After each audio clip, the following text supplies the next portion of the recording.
என் அன்பான இனிய உறவுகளே, நம்ம தலைவனும் தலைவியும் புராண காலத்துக்கு போயிட்டாங்க இல்லையா? நம்ம தலைவி காவேரி பெரிய அரசுக்கு ஒரு மகள், பேரரசு அப்படின்னு சொல்லுவாங்க இல்லையா? அதுக்கு இளவரசி. அவங்களுக்கு சுயமரம் வைக்கிறாங்க. அதில் பார்த்தீங்கன்னா நம்ம காவேரியை மணப்பதற்காக 18 சுற்று வட்டாரத்தில் சிற்றரசர்கள் இருப்பாங்க இல்லையா? அவங்க எல்லாம் 18 ராஜாக்கள் வர்றாங்க. வந்துட்டு ஒவ்வொருத்தவங்களையும் பார்த்தா இவங்களுக்கு விஜய் அப்படின்னு தான் வரணும் அப்படின்னு நினச்சிட்டு ஒவ்வொரு பேராக கேட்குறாங்க. விஜய் இல்லை அப்படின்னு தெரிஞ்ச கையோட யாரையுமே அவங்களுக்கு பிடிக்கல. என்னம்மா, உனக்கு எந்த ஆண்மகனையும் பிடிக்கவில்லையா? பிடிக்கவில்லையப்பா, நான் என்னப்பா செய்கிறது அப்படிங்கிறாங்க. எனக்கு மனசுக்கேற்ற மணவாளன் வரும் வரை நான் இப்படியே இருந்து கொள்கிறேனே அப்படிங்கிறாங்க. என்னம்மா இப்படி கூறுகிறாய்?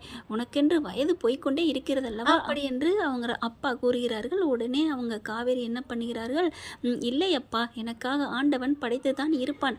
அவன் எங்கோ எங்கோ இங்குதான் இருக்கிறான். ஒளிந்து கொண்டு கண்ணாம்பூச்சி ஆடிக்கொண்டு இருக்கிறான். அவன் திடீரென்று என் கண்ணெதிரே நிற்பான். இது அந்த ஆண்டவன் அரச கட்டளை அப்படின்னு தான் நான் நினைக்கிறேன் அப்படிங்கிறாங்க. பார்த்தா காவேரி, என்னம்மா காவேரி உனக்கு பொங்குகிறது அப்படிங்கிறாங்க. அது என்னவோ தெரியவில்லை அப்பா, எனக்கு மனம் முடிக்கும் ஆண்மகன் எங்கோ இங்கே இருக்கிறான் என்று தெரிந்ததும் எனக்கு உள்ளமெல்லாம் பூரித்து போயிருக்கிறது அப்பா அப்படிங்கிறாங்க. அப்பா, அந்த ஆண்மகனை பார்த்தால் இன்னும் என்ன செய்வாய்? என்ன செய்வேன்? உங்களை கட்டிக்கொண்டு உங்களுக்கு முத்தம் விடுவேன் அப்படி என்று கூற, என்னம்மா, அந்த ஆண்மகனை பார்த்தால் அவனுக்கெல்லவா முத்தம் கொடுக்க வேண்டும்? அப்பா, பார்த்த உடனே அவருக்கு நான் முத்தம் கொடுக்க முடியுமா? நான் உங்களிடம் தான் அன்பை வெளிப்படுத்த முடியும். ஓ அப்படியா அப்படிங்கிறாங்க. இப்போ யாருமே பிடிக்கவில்லை என்று கூறிவிட்டாயம்மா, இப்போ என்னம்மா செய்ய வேண்டும் அப்படிங்கிறாங்க. என்ன செய்வதப்பா, எனக்கே மனசு சரியில்லையப்பா அப்படிங்கிறாங்க. சொல்லிக்கிட்டு கீழே ஊன்னு ஒரே சவுண்டு சத்தம் கேட்குது.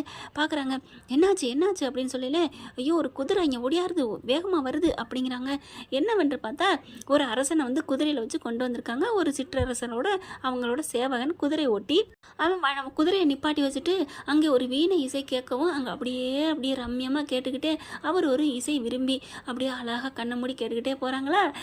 என்ன ஃப்ரெண்ட்ஸ், உங்களுக்கெல்லாம் கெஸ்ஸில் யூகிப்பீங்கன்னு எனக்கு தோணுது. யூகிச்சா கரெக்டு தான் நீங்கள் சொன்னது, நீங்கள் நினச்சது. அப்புறம் அப்படியே கேட்டுக்கிட்டே போகிறாங்களா. பார்த்தா இவர் அங்கிட்டு போன கையோட இந்த குதிரை என்ன பண்ணுது, நம்ம தலைவன் நம்மளை ஆட்டி படைக்கிறவன் அங்கிட்டு போயிட்டானே, நம்ம கொஞ்சம் ஃப்ரீயாக போவோம் அப்படின்னு சொல்லிட்டு வேகமாக பீறிக்கிட்டு அங்கே சுயமரம் நடக்குது இல்லையா, அதுக்குள்ள ஓடி வந்துடுதுங்க.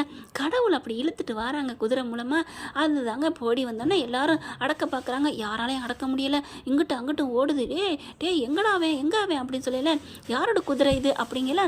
அந்த அரசன் என்ன பண்ணுறான், அந்த ராஜா இளவரசன், ஐயோ இது எங்கள் நாட்டு எங்கள் குதிரை அப்படின்னு சொல்லிட்டு எங்கே அவன் அப்படின்னு கேட்குறாங்க. ஐயோ டே அப்படின்னு சொல்லி கத்துறாங்க. அதுக்குள்ளே அவர் ஓடி வந்துடுறாரு. ஓடி அப்படியே வேகமாக பாஞ்சு வராங்க. கரெக்டாக காவேரியை அப்படி முட்டுறதுக்கு குத்துறக்காண்டி வேகம் பக்கத்தில் வருது. பட்டார்னு பாஞ்சு போய் அப்படியே முன்னாடி நிற்கிறாங்க. டே விஜய ரகுநாதா, எப்படா எங்கடா போன குதிரையை விட்டுட்டு அப்படின்னு சொல்ல, காவேரி கண்ணை மூடிட்டு ஆன்னு சொன்னவங்க விஜய ரகுநாதான்னு பேரை சொன்னோன்னே பட்டார்னு நிமிந்து பார்க்குறாங்க. என்னது விஜயா அப்படின்னு சொல்லிட்டு அவங்களுக்கே ஒரு ஆச்சரியம். அதை விட ஒரு ஆச்சரியம், அந்த குதிரையை யாராலும் அடக்க முடியல, இவர் அடக்குறாரு. இறுக்க பிடிச்சி எங்கே வந்த, என்ன நீ நினச்சிட்டு இருக்க அப்படின்னு சொல்லி ஒரே அடி. அப்படியே குமுறு டப்பான்னு சொல்லி அதை அடக்கிடுறாங்க. குதிரை அடங்கிடுது. அதுக்கப்புறம் மன்னிச்சிருங்க அரசே அப்படின்னு சொல்லிட்டு அப்படி போகிறாங்க. இவங்க அப்படியே ராணி பார்க்குறாங்க. காவேரி, என்னது இவர் முகத்தை பார்க்க முடியவில்லையே, விஜய் என்று பேர் வைத்திருக்கிறார். உடலும் ஆளை பார்த்தால் ஆஜானுபாகுவாக இருக்கிறார். அப்படி தோற்றத்திலும் அழகு, குரலிலும் அழகு, குதிரையை அடக்குவதிலும் ஆணழகன். அப்படி என்றால் இவன் தேரோட்டி மாதிரி இருக்கிறானே, அப்போ அரசன் இல்லையா? அரசன் இல்லை என்றால் என்ன, அவன் எப்படி இருக்கிறான் என்று பார்க்கணும். பேரிலே எனக்கு பிடித்து விட்டது அப்படின்னு சொல்லிட்டு எப்படி இவனை கூப்பிடுவது, எப்படி அழைப்பது அப்படின்னு நினச்சிட்டு அப்புறமா காவேரி நினைக்கிறாங்க. மிக்க நன்றி அப்படின்னு சொல்ல, யாரிடம் கூறுகிறார் இந்த மங்கை அப்படின்ட்டு அப்படி திரும்பி விஜய் பார்க்குறாங்க. பார்த்தோன்னே ரெண்டு பேரும் அப்படியே அப்படியோட மியூசிக் ஓடுதுங்க. கண்ணும் கண்ணும் நோக்கியா அப்படின்னு அந்த பாட்டும் ஓட்டிக்கலாம். அப்படியே விஜய்க்கு அப்படின்னு கண்ணை சிலுத்துக்கிறாரு. அப்படியே வீணை சத்தம் ஓடுது. காவேரி அவ்வளோதாங்க அப்படியே கிறங்கி போகிறாங்க. பேரும் விஜய், ஊர்லேயும் ஆளுலையும் அழகு மன்மதனாக இருக்கான். என்ன அரசனாக இருந்தா என்ன, இல்லாட்டி என்ன, நம்மக்கிட்ட என்ன அரச பதவி இல்லையா, இல்லை நம்ம தான் எதுவும் மட்டமாக இருக்கமா, ரெண்டு பேரும் சேர்ந்து ஒரே மாதிரி தான் இருக்கணுமா என்ன அப்படின்னு சொல்லிட்டு, இவன் என்ன இனமாக இருந்தாலும் சரி, என்ன ஆளாக இருந்தாலும் சரி, எனக்கு எனக்கு இவன் தான் எனக்கு மணாளன் அப்படின்னு மனசுக்குள்ள நினைக்கிறாங்க. அவங்க நினச்சிட்டே இருக்காங்க. ஆனால் விஜய் அவங்கள நினச்சிக்கிட்டே குதிரையை ஓட்டிக்கிட்டு வாசலுக்கு போயிடுறாங்க. காவேரி அப்படியே ஸ்வங்கின்னு மயங்கி விழுகிறாங்க. டக்குன்னு தாங்கி பிடிக்கிறாங்க. தாங்கி பிடிச்ச கையோட என்ன பண்ணுறாங்க, அவங்க அப்பா இருக்கிறாங்க இல்லையா அருகிலே, என்னம்மா ஆச்சு, ஏன் விழுந்தாய் அப்படின்னு கேட்க உடனே டக்குன்னு கட்டி அணைச்சு அப்பாவுக்கு முத்தம் கொடுக்கிறார். என்னம்மா, எந்த ஆண்மகனை பார்த்தாய், அந்த அதிர்ஷ்டக்கார ஆண்மகன் யாரம்மா? அப்பா, எப்படி அப்பா நீங்கள் கண்டுபிடித்தீர்கள்? என்னம்மா இப்பதானே நீ கூறினார், என் மனதை கவர்ந்த கல்வன் கிடைத்தால் கட்டி பிடித்து உங்களுக்கு முத்தமிடுவேன் தந்தையே அப்படி என்று கூறினாயே அம்மா. அப்படி என்றால் இப்பொழுது நீ முத்தம் கொடுக்கிறாய். யார் இங்கே, எந்த அரசன் அப்படிங்கிறாங்க. அப்பா, நான் யாரை காண்பித்தாலும் சுட்டி காண்பித்தாலும் அதை எனக்கு முடித்து குடிப்பீர்களா, மனமுடித்து குடிப்பீர்களா அப்படி என்று கேட்க காவேரியை பார்க்கிற, நீ என் செல்ல மகள், உனக்கு ஏன் நான் மறுக்கிறேன், நீ எந்த ராஜா வேணாலும் நீ செலக்ட் பண்ணிக்கோ அப்படிங்கிறாங்க. ஐயோ, இங்கிலீஷில் சொல்லிட்டோமோ, நீ எந்த ராஜாவை வேணாலும் தேர்ந்தெடுத்துக்கொள், கரெக்டாக இருக்கா நான் சொன்னது அப்படின்னு அவங்க அப்பா சொல்கிறாங்க. உடனே காவேரி, மாலையை கொடுங்கள் அப்படிங்கிறாங்க. மாலையை கொடுக்குறாங்க. மாலையை வாங்கிக்கிட்டு நேராக வர்றாங்க. அப்படியே அரசனுங்க பூரா அப்படியே அப்படின்னு கழுத்தை நீட்டிக்கு நிற்கிறாங்க. ஆனால் நம்ம பிள்ளை என்ன பண்ணுது, நேராக வாசலுக்கு போகுது. அவர் விஜய் பார்த்தீங்கன்னா குதிரையோட, போவியா உள்ளுக்க போவியா, கொஞ்சம் நாங்கிட்டு போனகையோட எனக்கே நீ அல்வா கொடுத்துட்டு போறியா, என்ன நினச்சிட்டு இருக்க, அடிச்சேனுவேன் உன்னை தம்பின்னு பார்க்குறேன், இல்லைன்னு வை அண்ணன் உன்னை அடிச்சு போடுவேன் அப்படி இப்படின்னு சொல்லிக்கிட்டு இருக்கேல, டக்குன்னு பார்த்தா விஜய் அப்படின்னு கூப்பிட்றாங்க. திரும்புகிறாங்க. படார்னு கழுத்தில் மாலையை போட்டுறாங்க. மாலையை போட்டுன்னு தூக்கி வாரி போடுது. வந்த அரசர்கள் பூரா கோபமாகவும் ஆச்சரியமாகவும் பார்க்குறாங்க. என்ன இது அப்படின்னு சொல்லிட்டு அவங்க அப்பாவுக்கே ஆச்சரியம் தாங்க முடியல. ஆனாலும் கோவத்தை அடக்குறாரு. என்னம்மா, என்ன நீ இப்படி பண்ணிவிட்டாய், என்ன ஒரு காரியம் பண்ணிவிட்டாய் அப்படின்னு கேட்க, அப்பா, என் மனதுக்கு பிடித்தவனோடு நான் வாழ்ந்தால்தானே நிம்மதியாக வாழ முடியும். இந்த பிறவி என்பது ஒரு முறைதான், அதில் பிடிக்காதவனோடு வாழ்ந்து என்னப்பா செய்ய முடியும். அதனால பிடிச்ச எனக்கு என்னுடைய விஜய ரகுநாதனுக்கே நான் மாலை சூட்டி விட்டேன். உங்களுக்கு என்னை பிடித்திருக்கிறதா அப்படி என்று கேட்க, விஜய்க்கு அப்படியே கரும்பு திங்க கூலியா கொடுக்கணும். பார்த்தா உங்களை பார்த்த மறுக்கணுமே நான் என் இதயத்தை துளைத்து விட்டேன் ராணியாரே. ராணி இல்லை, இளவரசி அப்படிங்கிறாங்களா. இல்லை, எனக்கு மாலை எப்பொழுது சூட்டினீர்களோ அப்பவே எனது ராணி தானே நீங்கள். பேச்சிலும் வல்லவை பெற்றிருக்கிறீர்களே அப்படிங்கிறாங்க. என்னங்க பண்ணுறது, எல்லாம் நாங்களும் நல்லா தான் வாழ்ந்துட்டு இருந்தோம் அப்படிங்கிறாங்க. எப்படிங்க, நான் ஒரு ஏழை, நான் ஒரு குதிரை ஓட்டி, எனக்கு போய் மாலையிட்டுள்ளீர்கள் அப்படிங்கிறாங்க. யாரா இருந்தால் என்ன, என் மனசுக்கு நீங்கள் பிடிச்சிருக்கு, இந்த குதிரையை யாராலும் அடக்க முடியவில்லை, நீங்கள் அடக்கினீர்களே, அங்கே உங்களுக்கு வீரம் தெரிஞ்சது. அதனால் இப்போ இருந்தோ நான் பணக்காரி, நான் உங்களுக்கு மாலை போட்டிருக்கேன், இருந்தாலும் உங்களை முழு மனசாக ஏற்றுக்க முடியாமல் நான் ஏழை அப்படி என்று கூறினீர்களே, இதிலே உங்களுக்கு நல்ல குணம் தெரிஞ்சிருக்கு. அதனால் ஐயோ, தூய தமிழில் பேசி யாருக்கும் அறுக்கிறேன்னு நினைக்காதீங்க, சும்மா சொல்லிவிட்டேன். பிடிச்சிருந்துச்சுன்னா லைக் பண்ணுங்கள், பிடிக்கலன்னா விட்டுருங்க, இனிமேல் நான் பேசலை.